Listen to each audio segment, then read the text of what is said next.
Chapter 20, Love and War. Love and War. Frithha clattered down the familiar curved staircase of the copper coronet, the sound of the other patrons taking breakfast drifting up from the tavern below. The group had returned to the inn soon after her meeting with Higold the previous evening, the girl explaining to them her plans for the playhouse on the way, and was surprised to find that everyone was in favor of her decision, to varying degrees. Frithha had reached the tavern by now, Nalia, Minsk, Ari and Herdalis already at a table and the latter pair seemingly deep in conversation, though the bard looked up as she approached. "My raven, it is good to see you," he greeted with enthusiasm. "Well, someone got out of the right side of bed this morning," Frithha called back, sending a bemused smile to Nalia, who dropped her eyes to her cup. "The right side?" came the bard, puzzled. "As opposed to the left side?" "As opposed to the wrong side," giggled Ari. A prime expression, I assume," he confirmed dismissively. "Well, right or left, I am merely happy to see the beginning of a new day, as only one who is free can. Ari here has just been telling me a little of your quest, my raven. It is a drama worthy of the stage." Frithha sank into the empty chair next to Nalia. "Ah, the quest, my favorite breakfast conversation," she sighed, smiling faintly, but if he heard her sarcasm he was ignoring it. "An impossible sum to raise for a dark and shadowy group, and all after your imprisonment by a mage of some power. We have more in common than I first realized," he laughed, though the elf next to him did not seem to share his amusement. "But 20,000 coin is quite a sum. Why do you undertake such a task?" Frithha shrugged absently, taking a dish from the center of the table, juice dripping onto it as she began to peel an apple. "My friend, Imoen, is being held by the cowled wizards. That is the cost of the location and rescue." Herdalis grinned. "You seem to make a career of freeing the imprisoned from their cages, and so you should, for you do it well. Might I inquire as to the identity of this friend? Is he your mentor? A comrade in arms?" He paused to take a sip of tea, watching her carefully over the rim of his cup. "An old lover, mayhaps?" Frithha rather wished she had managed to suppress her incredulous snort, sure it did nothing to enhance her air of mystery. "She is my friend, as I just said. We grew up together. And for that you would even risk the wrath of the cowled wizards. You have destructive streak that would fascinate any doom guard." He was smiling in a way that indicated that this was no small compliment, and Frithha frowned slightly, feeling strangely unsure of herself and quickly dropping her attention to her dish, glad for the distraction as Inomen and Jahara finally arrived at the table. There was no denying she had hoped the bard would like her, but she felt uneasy with the idea that it was merely due to her more suicidal lifestyle, especially when for the most part she would have liked nothing more than to avoid it. "So what is our plan for the day?" came Jahara, Frithha glancing up to find the woman watching her from under a contemplative frown. Frithha shrugged, carefully slicing the apple on her plate. "What else? Looking for more work? I thought we could split up," she continued, glancing to the table about her. "Ask around the temples, merchants' guilds, look into some of the local bounties. I leave it entirely up to you as to what you accept, the only stipulations being, no portals, no sewers." An announcement which was followed by much nodding. "As ever, all costs are covered by the group, so if you have any repairs to make, see Jahara for the coin, and payments still stand at 50 gold pieces." 50 gold? repeated Herdalis with a slight frown. "Would not a percentage of what is earned be fairer?" Frithha shrugged, finishing her mouthful of apple to answer him. "Perhaps so, and when we start earning more than a few hundred gold per job, I'll rethink things. She glanced about the table, her voice mild and curious.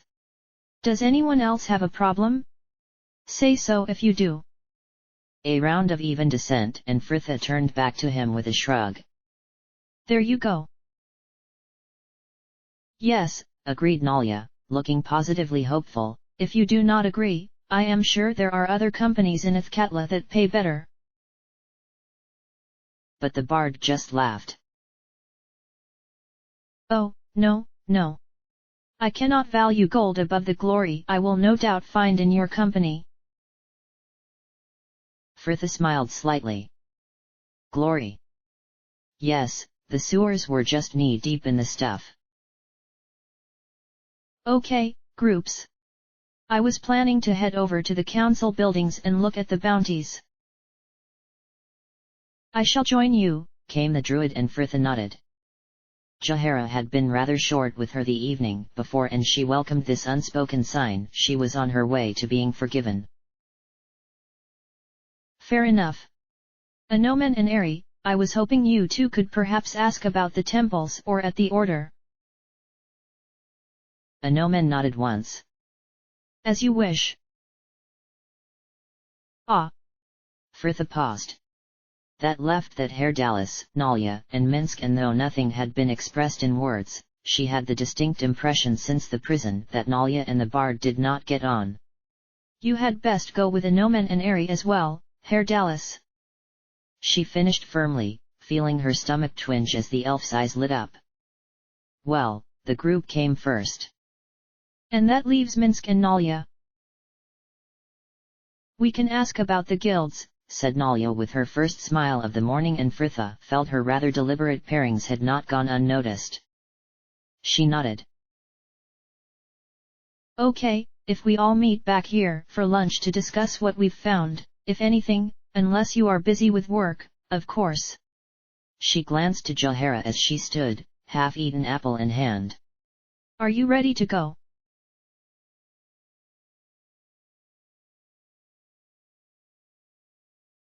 Jahara smiled slightly as she walked along the wide sunlit street that was the bridge district, even the bustle of the surrounding stalls not irritating her as it usually did, the towers of the council buildings just visible over the rooftops to the north. Of course, she had not been ready to go when Fritha had asked her back at the tavern, having only joined the table but a few moments before, and she made the girl sit down as well to eat a proper meal before they set off, the group about them laughing as Fritha pretended to glower at her, poking sulkily at the porridge she had been served.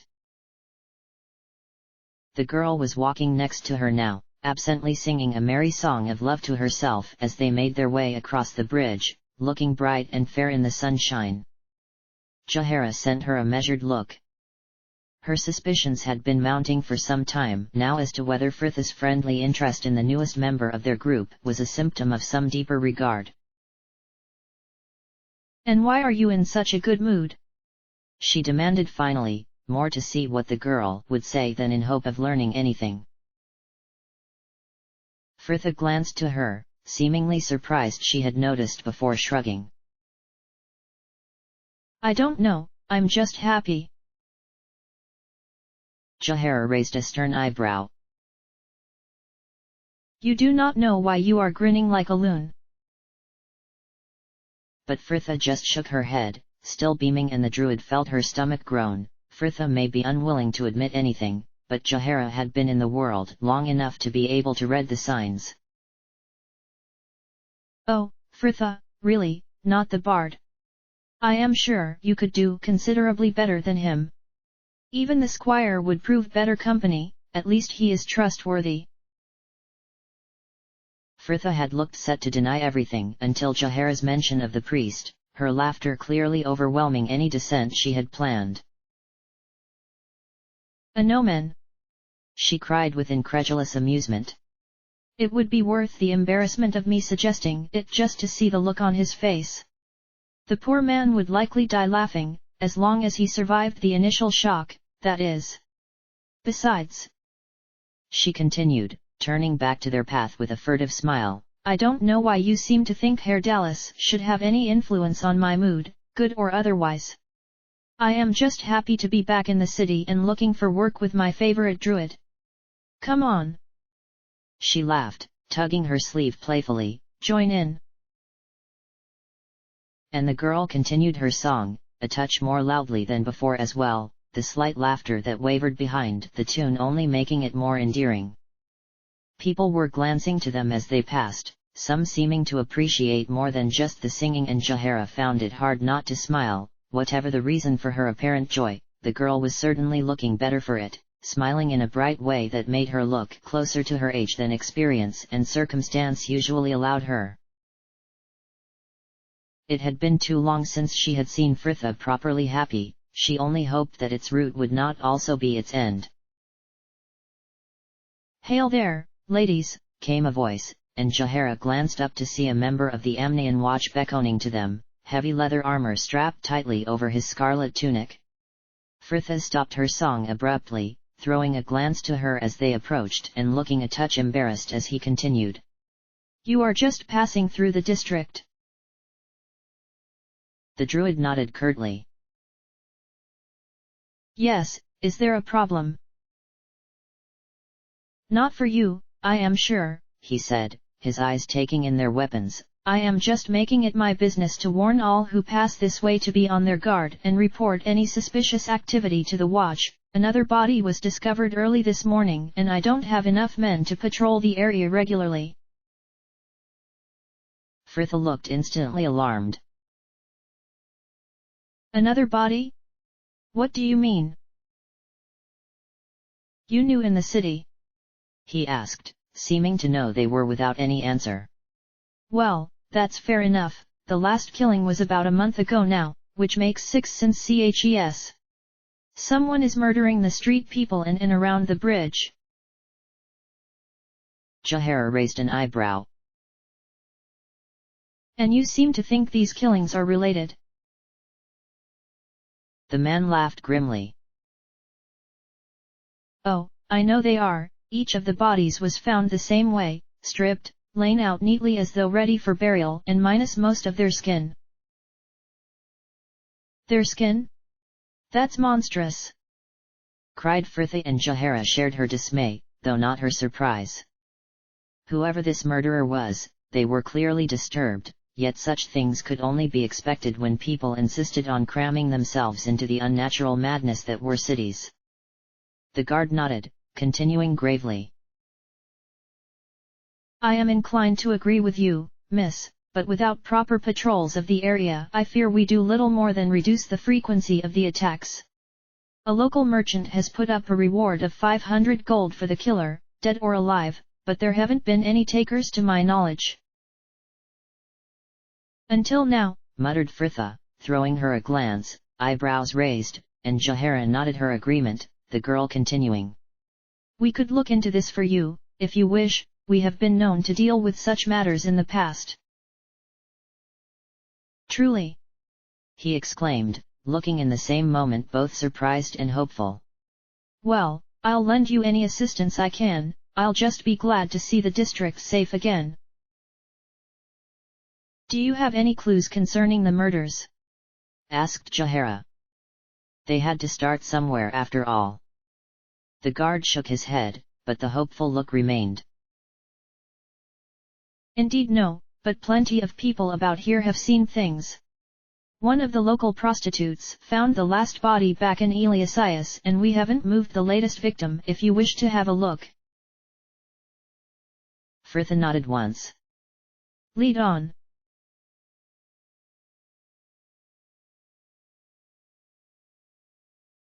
Ari sighed to herself, a smile playing on her lips as she sat on a wall in the temple district, the canal a bright blue beneath her. ARandomAudiobookAppeared stood on the opposite side and staring up at the lightning cages outside the temple of Talos.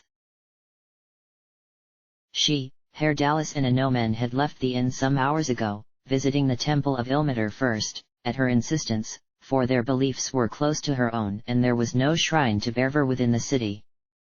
But there was no work to be found there, and the three had moved on to the temple district proper, visiting the Helmites and the temple of Lathander without luck. before Anomen had disappeared through the gates of the order, leaving the pair outside to wait for his return.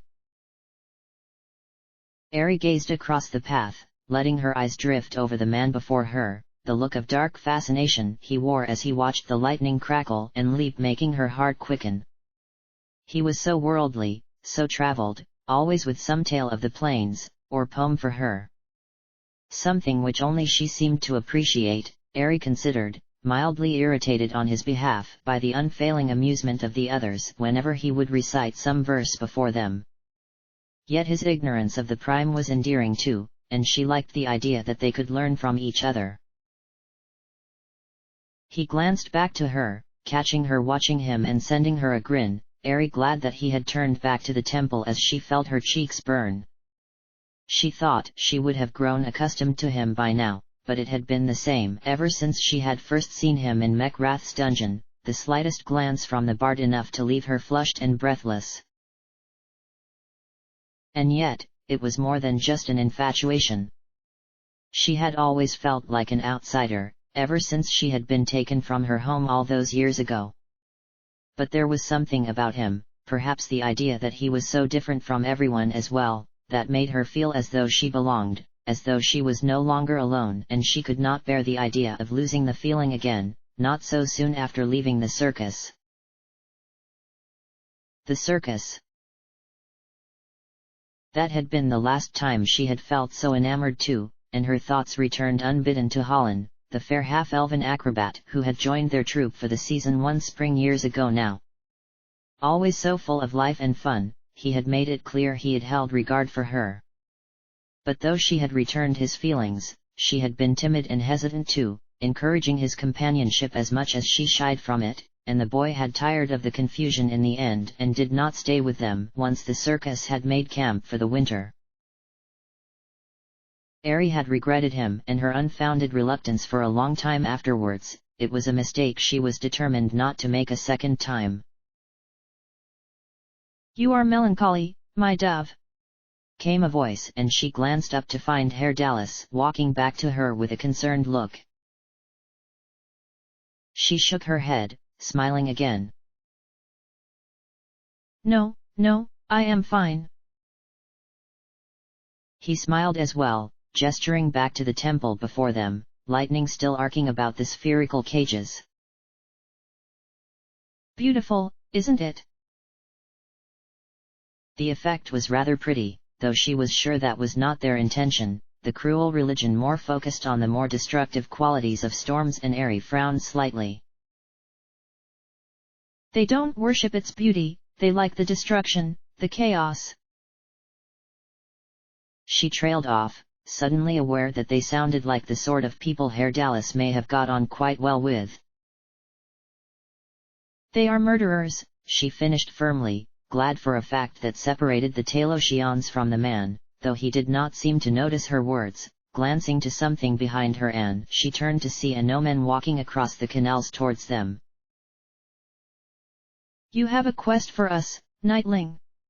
Herr Dallas called, the squire nodding, though he waiting until he had reached them to answer, his voice low.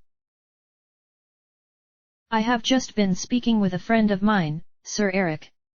A friend of his uncle's family has a problem which a need for discretion has kept him or any other knight from undertaking, and he believes that we, unknown as we are, may be of help. The family's only daughter is missing, and it is believed she has absconded with her lover. They are looking for means of locating her. And without drawing attention to the fact she was ever gone, I'll warrant—" Herr Dallas laughed, the sound of the temple bells striking high sun almost drowning him out. "Well, they have found it. Come, my birds, Fritha will be as happy with this task as any other. Noon sounds and we should return to the inn." Prompt though they were still the last to arrive, the others already seated at the table they had shared at breakfast, dishes before them and a large ceramic pot of soup at their center. Fritha glanced up at their arrival, giving them a friendly wave, and Herr Dallas immediately sank into the empty chair next to her, much to Eri's chagrin. Anomen took the seat next to him, and the elf was left with little choice but to take the spare chair between him and Nalia, Eri sinking into it tentatively, the girl to her left taking a sudden and keen interest in her food. Ari sighed as she served herself some broth, wondering when things had gone so wrong between her and Nalia. She had never intended to slight the girl, but it was as though when the bard entered the room, she just couldn't even see anyone else. Ari glumly pulled her mind away from their fractured relations, turning her attention to the table where Jahara was telling them of the task she and Fritha had found, Minsk and Nalia still looking for work, it seemed. Apparently, the murders have been occurring since CHES, though they cannot be sure of the numbers. Captain Aegisfield worries many of the bodies could have been missed or dumped in the river. Next to her, a Nomen nodded grimly. Yes, I had heard through the order there was a murderer roaming the bridge district, but I had not realized the killings were the work of someone so perverse. He glanced briefly to Fritha, his look concerned. You say you viewed the latest body, how was it? Fritha winced slightly, firmly rubbing her abdomen. Pretty horrible. It soon became apparent this was the one morning when I really shouldn't have had breakfast. A slight smile traveled the table even in face of this grim subject, and Ari felt a stab of jealousy. The girl was witty even when she wasn't trying to be. Hopefully, Jahara and I can catch him before he finds another victim, Fritha continued more brightly. But, what of you? How did you fare at the order? And so a Nomen related to the table what he had told them outside the temple, Ari only half listening as she played with her broth, her mind dwelling on matters closer to her heart. Why had Herr Dallas sat immediately next to Fritha? He had seemed so wholly devoted to her all morning, but was that merely because she was the only one there? Did he, if given a choice, prefer the girl's company? It had been the same at breakfast as well, the bard hardly sparing her a glance once Fritha had arrived at the table. Ari frowned, trying to allay these feelings of unease. Perhaps he just wished to speak with Fritha, the girl was entertaining, after all. But this was a thought that provided the elf with little comfort, especially as she glanced up to find the pair deep in conversation once more. The talk of work had moved on now, Jahara advising Minsk and Nalia on which guilds may prove more fruitful, while Fritha and Herr Dallas were caught in a strange discussion that seemed to be about language, a Nomen watching the pair in silence, and Ari could just hear them over the din of the tavern around her. Mon and I used to make lists of them. Well, I say we, I think she was just humoring me for the most part. She never found languages as interesting as I did. But we would make the lists together all the same. Words we liked, words we didn't, words that sounded like what they are. You mean onomatopoeia? Interjected the bard, but Fritha shook her head. No, they're easy. Words that sound like their meanings are a lot less straightforward. For the most part you have to feel your way and, of course, it's open to interpretation. Like luster, it has a sheen, that word. And cove, a word of shelter. Ah, and lush, a verdant word, you can hear the whisper of wet grasses in it, can't you? Herr Dallas made no reply, but he was smiling broadly, gazing at her as though he could not quite believe she was there, not that Fritha had noticed, her mind still intent upon her words, it seemed. But death, she continued thoughtfully, death doesn't sound like it should, it doesn't have enough weight to it. Death should sound like tome. A heavy grave word. She was nodding solemnly to herself, and Ari could hear the tiefling's amusement in his voice. And what of other words, say bard perhaps? The girl glanced up sharply, but after a moment she just shrugged, mildly going back to her soup. It doesn't work for most words, that's why the game was fun. Ari frowned as Herr Dallas went back to his broth as well, seemingly not offended by this abrupt end to their conversation. That Ari was unsure of the bard's feelings was true enough, but that was nothing when she compared them to Fritha's. The girl was always very friendly, especially to newcomers, but there was something about the way she was relating to Herr Dallas that made her feel wary. Did Fritha perhaps hold an affection for him as well? Ari sincerely hoped not, because she did not want to lose another friend in this, and for a moment she considered stepping aside for the sake of their friendship, the awful circumstance of having to travel in the group with the pair as a couple, watching, dejected, while they shared the looks and kisses she herself had dreamt of.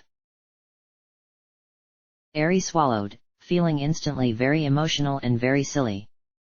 She would have liked to take things slower, but Fritha's interest complicated things. Herr Dallas would have to choose between them in the end. All Ari could was open up to him and make her regard as plain as possible. At least then, she would not have to suffer the same regrets of before, even if her heart was broken.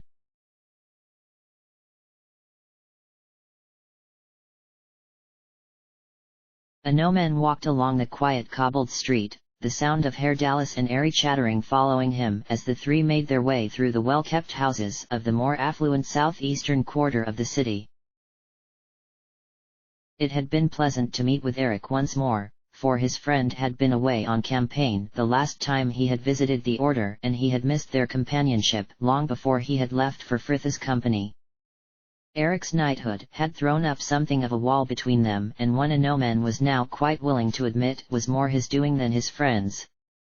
His own feelings of resentment and inadequacy had made him shy from the man's company, unwilling to hear of the acts of valor he had performed under the Order's banner. But though he was still no knight, a no-man felt a certain pride in the tasks his group undertook. The destruction of the Beholder cult had brought him quite a bit of repute within the Order, and though their latest task did little to help the citizens of there was a certain confidence that came from traveling to other planes and slaying demons. And whereas before, he would have been eager to tell the man of his quest and prove his worth, a no-man found himself reluctant to speak much of it when Eric had asked him about his recent adventures, suddenly not needing the man to know of his deeds, that he had done them was enough. In fact, he considered crossly as the two behind him laughed loudly, the only regret he had from freeing the actors was that they had only received Herr Dallas's company for their trouble. A no-man glanced back to the pair, Ari gazing at the bard adoringly as he spoke, a hand resting casually upon her arm. That they held a regard for each other was obvious. Fritha really should have split the pair up.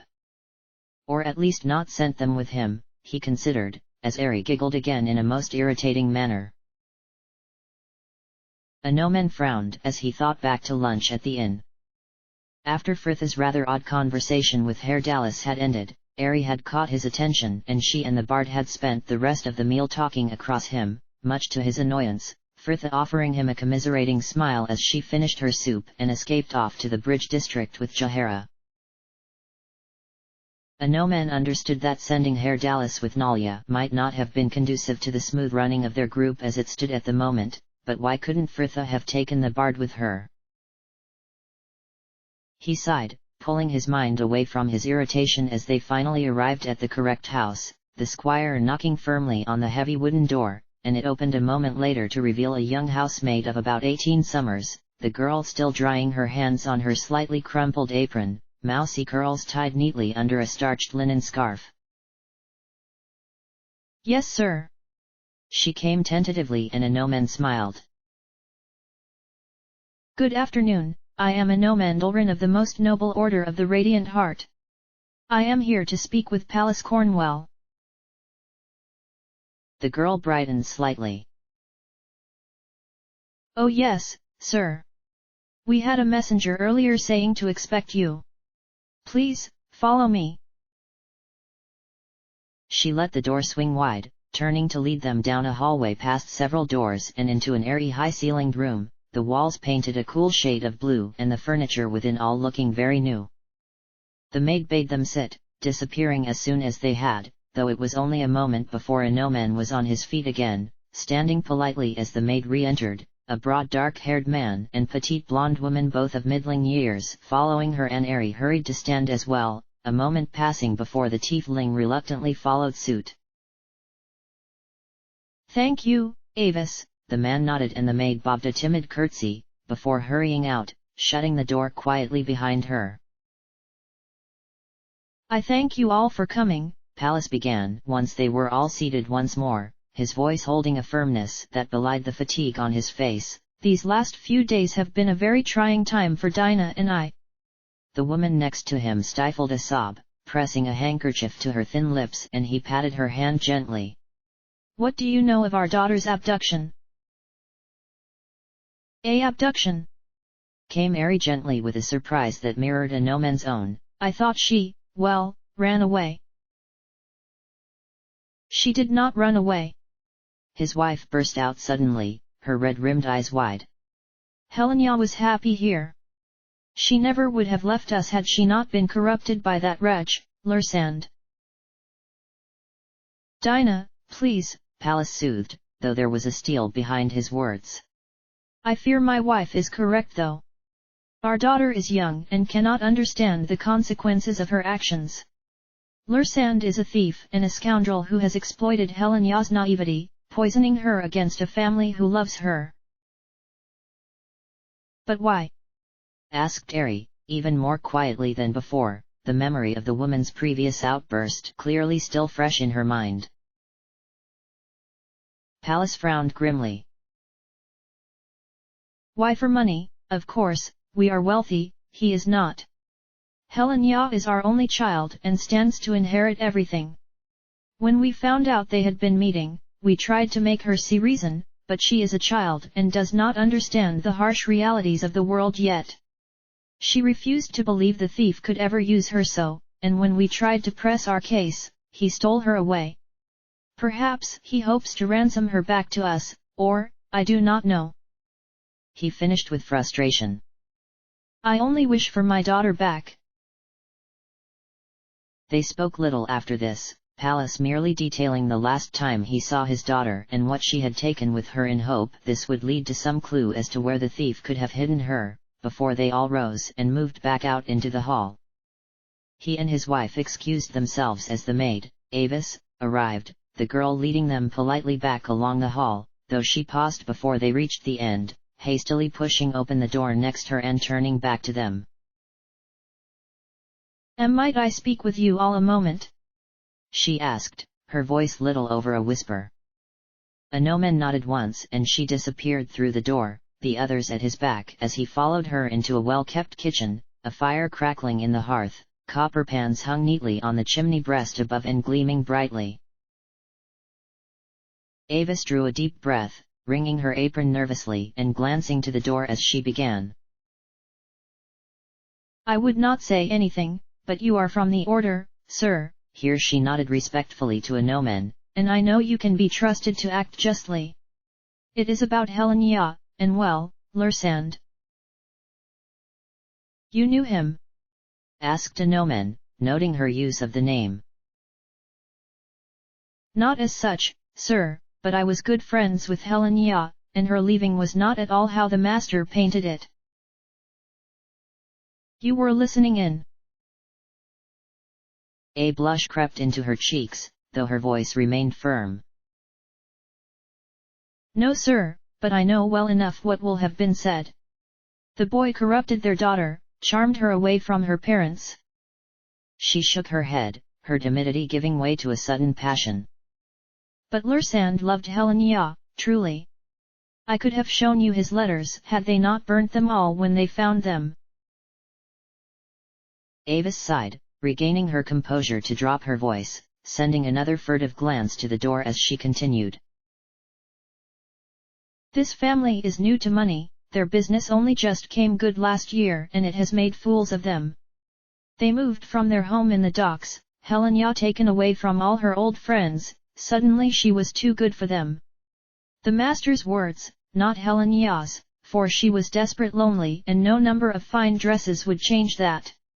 She befriended me soon after I was hired, as we are of a similar age, and we would sneak out together at night, go back to all her old haunts in the docklands. That is how she got to meet Lursand. They say he's a thief, A nomen pressed, but the girl just shrugged, clearly deeming that of little consequence. He might well be that, but he loved her and she him, and they were content enough to wait until she was old enough to marry without her parents' blessing. Then, what happened? Came Ari behind a nomen, Avis glancing to him for approval before answering the elf. The mistress was in Helenia's room one day while she was out, found the love letters he had sent her and, by tempest, you should have seen the woman's rage. Suddenly, the house was full of talk of sending Helenia to school in Waterdeep and getting the watch after Lursand if they did not stop their trysts. I don't know if they were just threats or plans, but they had an effect, though I'll warrant not the desired one. She added darkly. 10 days later and Helenia was gone. And you do not know where? A nomen asked sternly, watching her carefully for some hesitation, but the girl just shook her head, suddenly sad. No sir. I expect she thought she was protecting me by not saying, though I wish she had. I am worrying for her something terrible, and though her parents were hard on her, I know that they are too.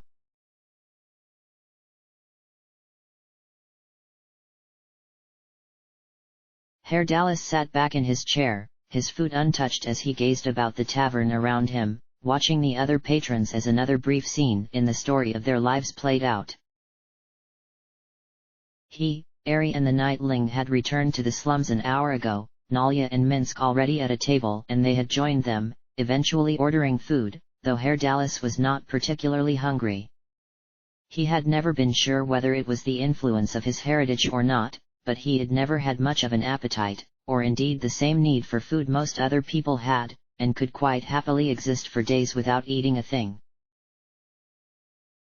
He sighed, dropping his attention to his dish to push the rice about half-heartedly. There was no denying it, glad though he was to no longer be the focus of a murderous Cambion, life was certainly much quieter than he was used to on the Prime. Still, he considered, trying to bring himself round slightly. Spending the afternoon with Ari had been a pleasant distraction, and this row with the children could prove to be interesting, depending on how it played out. Herr Dallas was well aware that they had been hired to return the girl to her overbearing parents' rule, but once located perhaps they could instead help the young lovers to escape her family's clutches. He sent a smile to the elf next to him, pleased to get one in return before the girl went back to her conversation with a nomen. The Nightling would more than likely be against that idea, but Ari would undoubtedly be with him, and Herr Dallas couldn't imagine Fritha agreeing to drag some girl away from her sweetheart either. The family would be broken, the children free, chaos consuming the previous order of their lives, and the plains were one step closer to oblivion. Herr Dallas smiled, cheered again, glancing up from his dish to see Jahara descending the stairs into the tavern to join the table at last. The bard glancing round her for sign of Fritha, ready to continue their talk from before, though it seemed the druid was alone. Where is the raven? She is not with you? He asked as she sat down, realizing too late he probably should have greeted her first. The primes and their pointless formalities. Jahara sent him a dark look before turning to tell the table. I left Fritha on the bridge an hour ago, with plans to visit the theatre. She glanced back to him to add, I believe she is viewing the auditions. Auditions? He repeated, rising from his chair, certain they would be a world more interesting than sitting there watching the others eat. Then she will surely have need of this sparrow. At his side, Ari dropped her eyes to her cup and said nothing. Fare thee well, my birds, he called genially, and an assortment of replies drifting after him as he turned from the table to make for the doors. The air outside was finally cooling as the sun dropped beneath the rooftops, and he felt he could almost taste the promise in the air. He had a new troupe to play in, a new role to perform, and perhaps even a new leading lady if he had read the signs correctly. Perhaps even a choice. Realis's rejection had been hard to bear, and it was nice feeling, being reminded that he was not so undesirable a companion as she had perhaps once made out. Ares' affections he was surer of, indeed, the girl seemed so brimful of honesty it was hard to imagine she could have hidden her regard even if she had wanted to. That she was fair was an attraction in itself, but she also was very different to him, all innocent goodness and hope, and it was something that only seemed to make her all the more appealing. And then there was Fritha, no less beautiful in her own way, all dark eyes and wild hair, with her easy smile and that bright sharp spark of wit. But she was much harder to read, and he was never sure whether what he saw of her was merely the friendship offered to any new member of her company, or the surface of something deeper. He thought back to their conversation that noon. On the delightfully grave way she had considered the words, on the fact she had even thought about it. Fritha was much more interesting than the usual primes, and that afternoon he had found himself considering the words he had heard and said, the sound of them, the way they felt on his tongue, searching for a few more to present her with. He had reached the bridge by now, the district about him a bustle of merchants closing up their stalls for the night. The 5 flagons looked warm in the dying sunlight, and his thoughts drifted briefly back to Realis and the time he had spent there with the troupe, wondering absently what she was doing at that very moment. But he pulled his mind away before he could consider the thing further. He had made his decision in the prison, he must press on with the future and all it held, and with that he pushed open the door and entered the inn. The theatre was hushed save for one clear voice ringing out, and he descended the stairs to find the troupe Higold had secured gathered on one side of the auditorium. Fritha and Higold stood on the other, all watching the golden-haired elven woman on stage performing her audition, smoothly enunciating her lines with an almost jaded ease. Herr Dallas smiled, using the distraction to move silently down the central aisle and along the row behind Fritha's, stopping at her shoulder and still unnoticed as the elf finished, and a round of half-hearted clapping traveling the troupe, only Higold showing any enthusiasm as he left his bench to hurry down to the stage, his affected tones ringing out as he applauded dramatically. "Oh bravo, Althea, bravo, a very emotive performance." "Emotive? More like emetic," the girl muttered darkly, and he could not quite suppress a snort of amusement. Fritha whirling back and looking intensely relieved it was he who had overheard her. "Herr Dallas," she scolded, pretending to bat his arm as he stepped over the bench between them to stand next to her, "you frightened the life out of me." "Guilty conscious?" he inquired innocently, and she grinned, flushing pink. "Perhaps. Anyway, why are you here? Are the others with you?" Herr Dallas shook his head. "This sparrow alone has come to your aid. The druid told me you were here. How go the auditions?"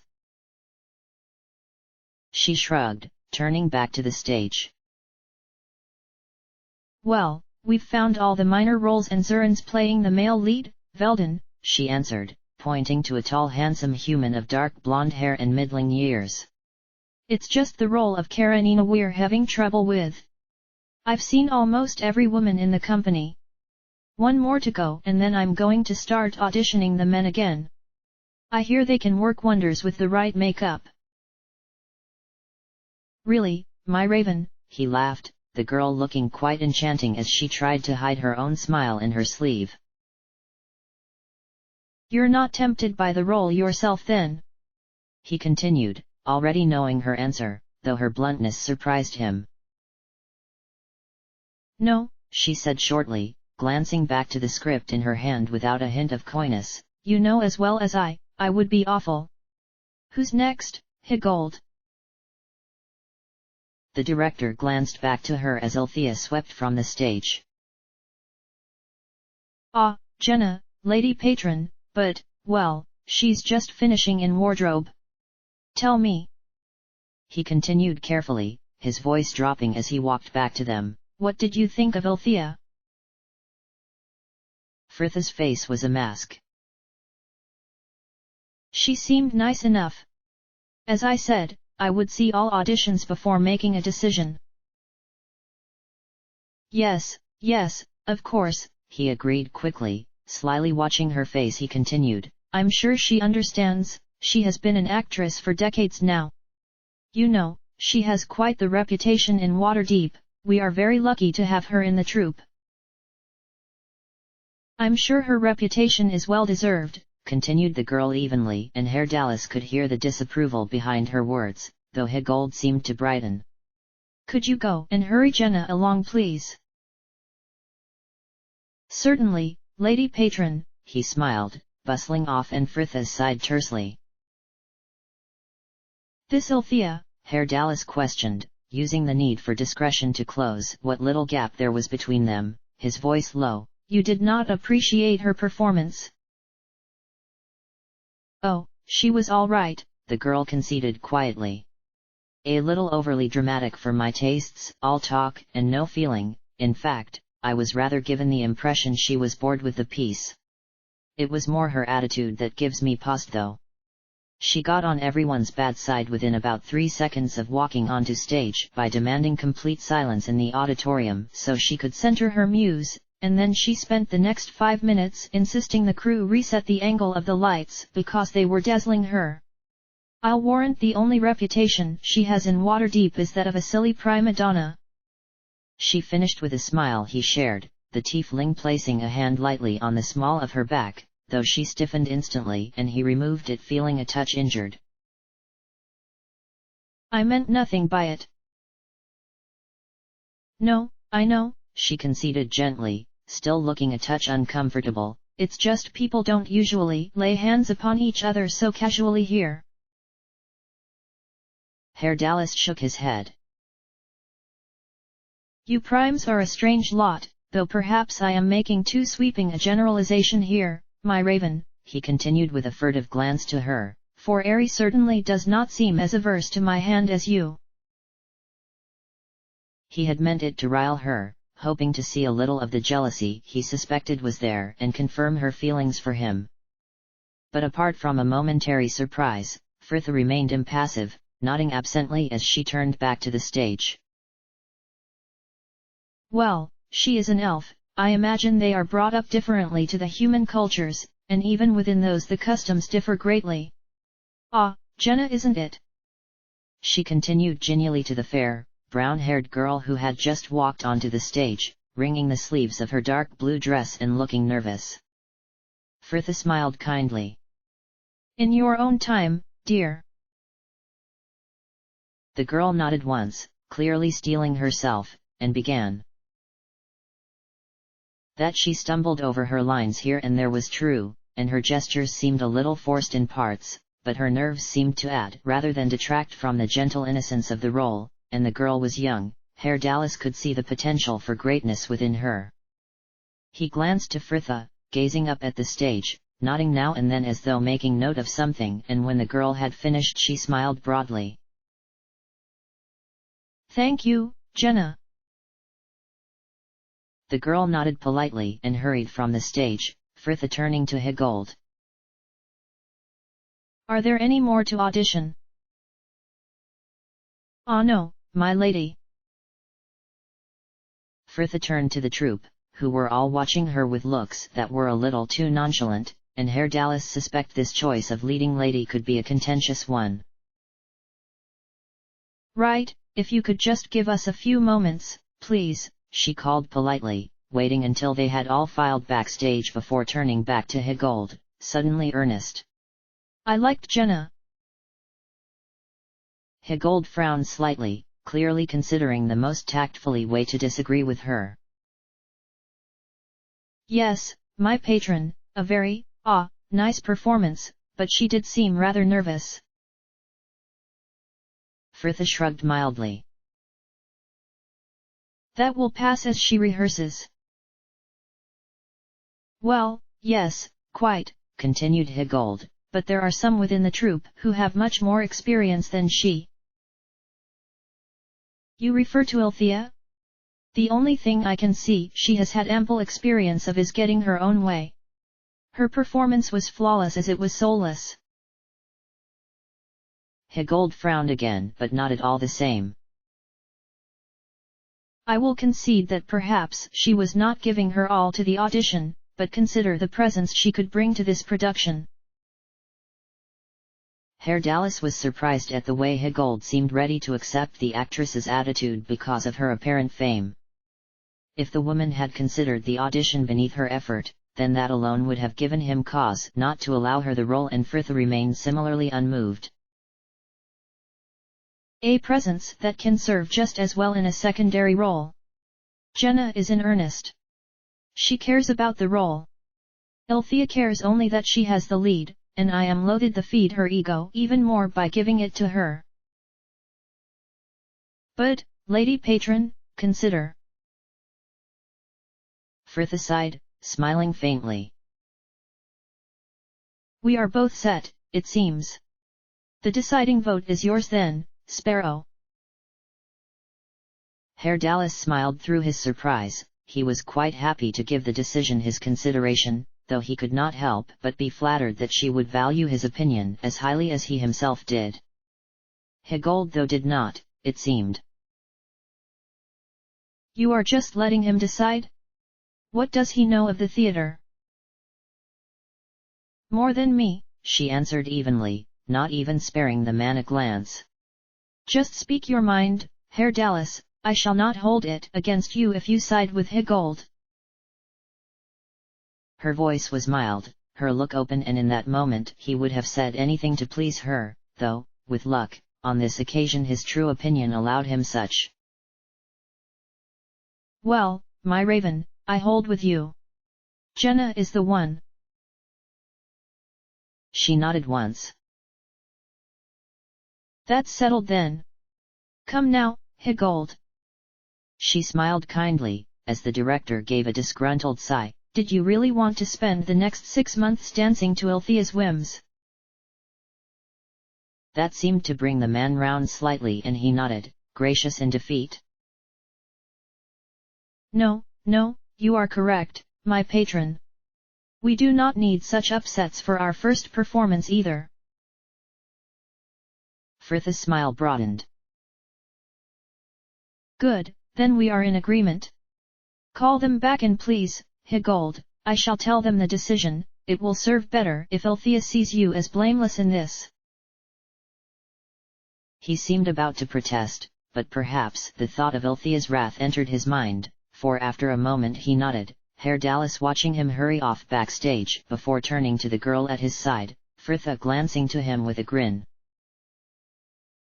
And you were worried about the Duke?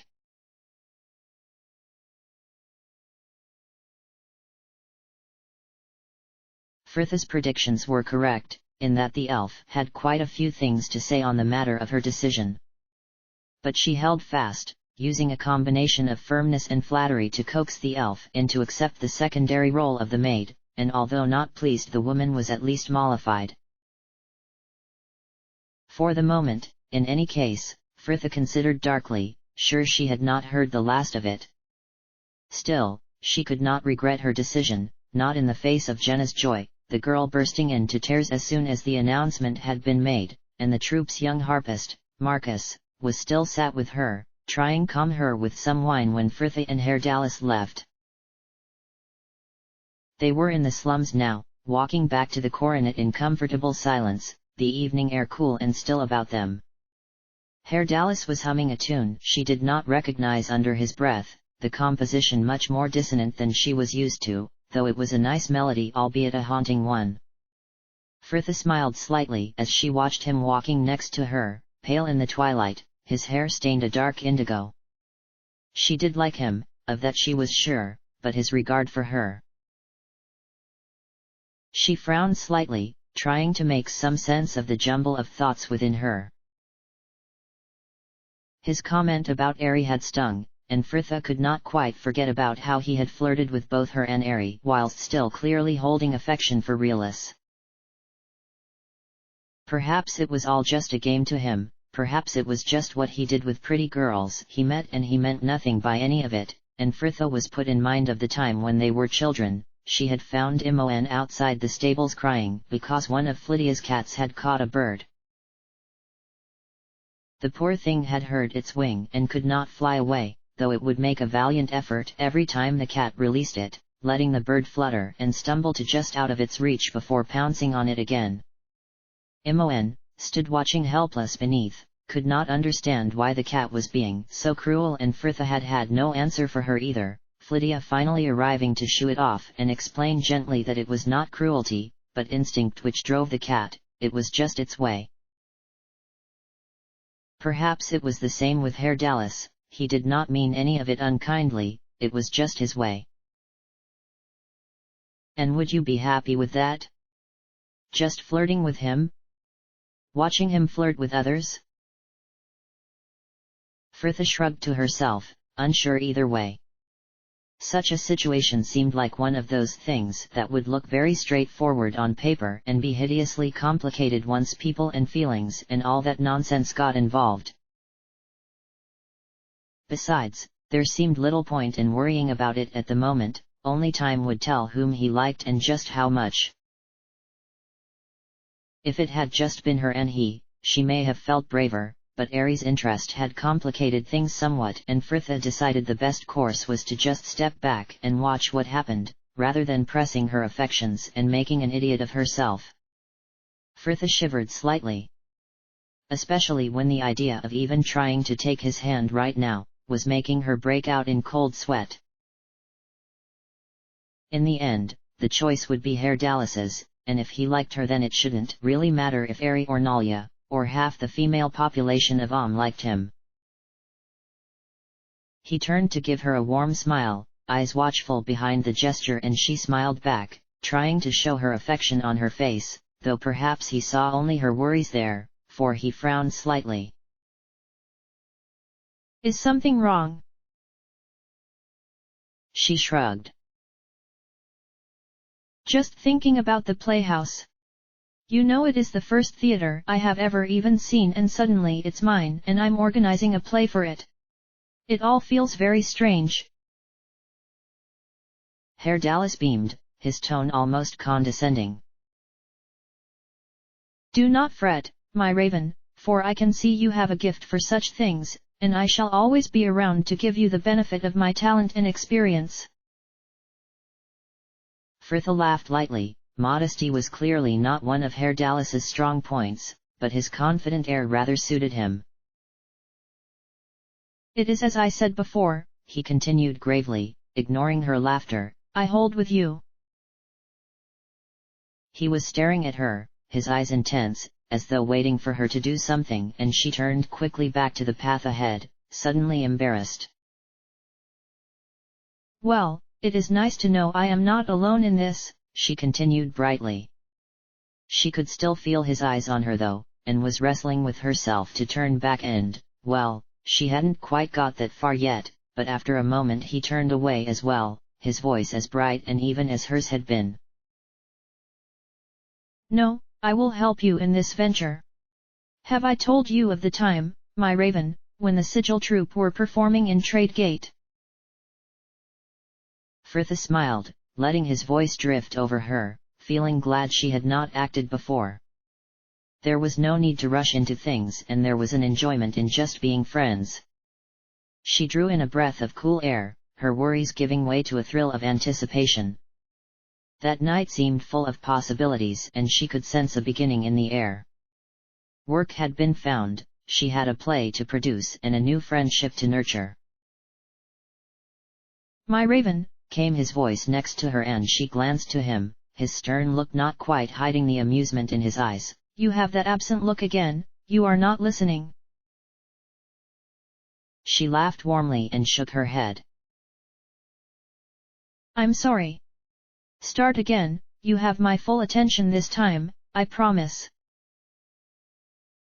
He smiled slightly.